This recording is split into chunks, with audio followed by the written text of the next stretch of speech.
We need to know how to measure distance on a map to give us a rough idea as to whether our aspirations for the day's walk are actually feasible. We don't want to be out way into darkness if that's not what we planned.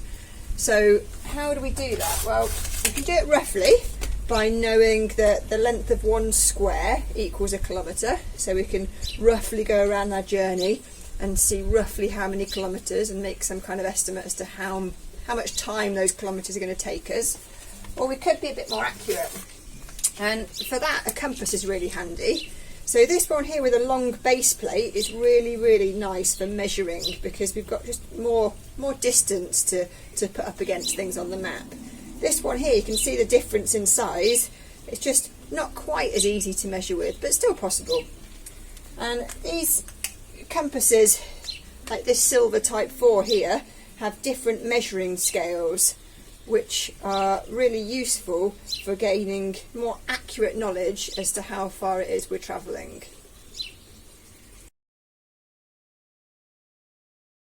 So here I've got my 1 to 25,000 scale map.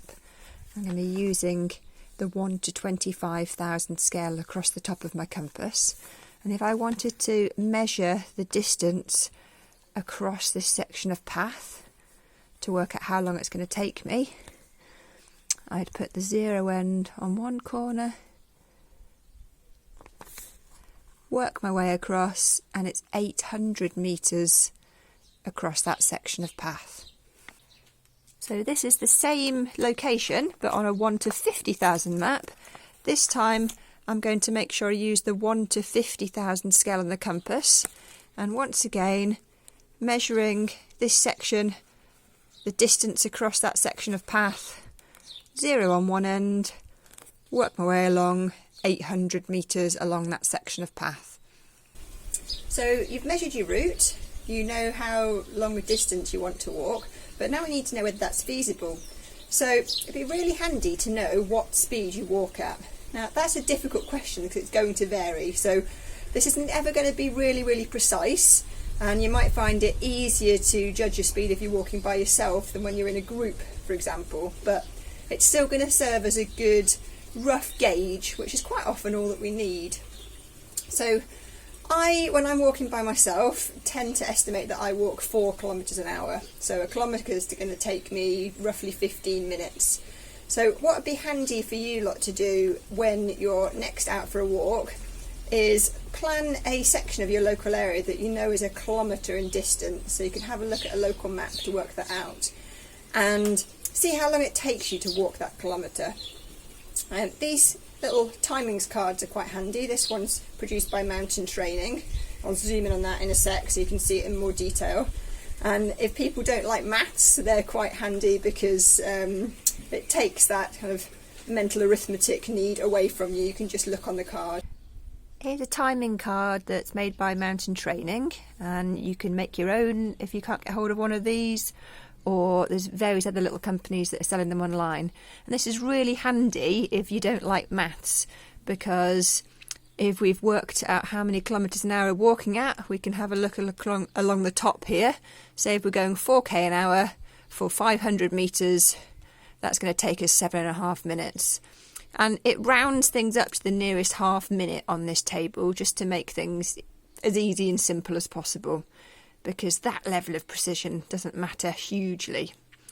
And this is really handy because on the other side as well, we've also got various measuring sections. So 1 to 50 along the bottom, 1 to 25,000 along the side, and we've even got 1 to 40,000 measuring scale as well.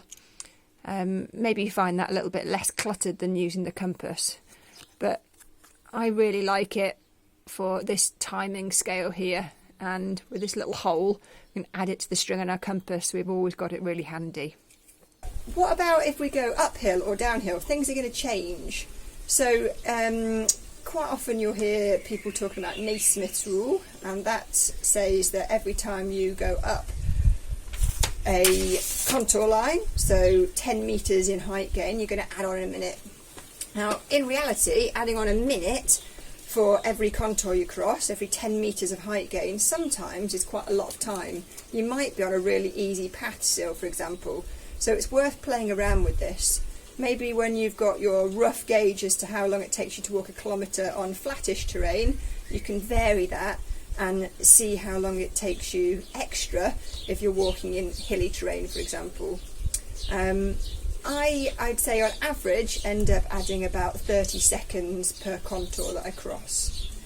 And if this talk about contours isn't making much sense, I'm going to cover this in a later video, so just hang on for that, and there'll be more information in the coming weeks.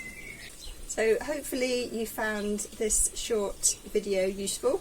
I'd really like to hear back from you if you've gone on any local walks and you figured out your timings.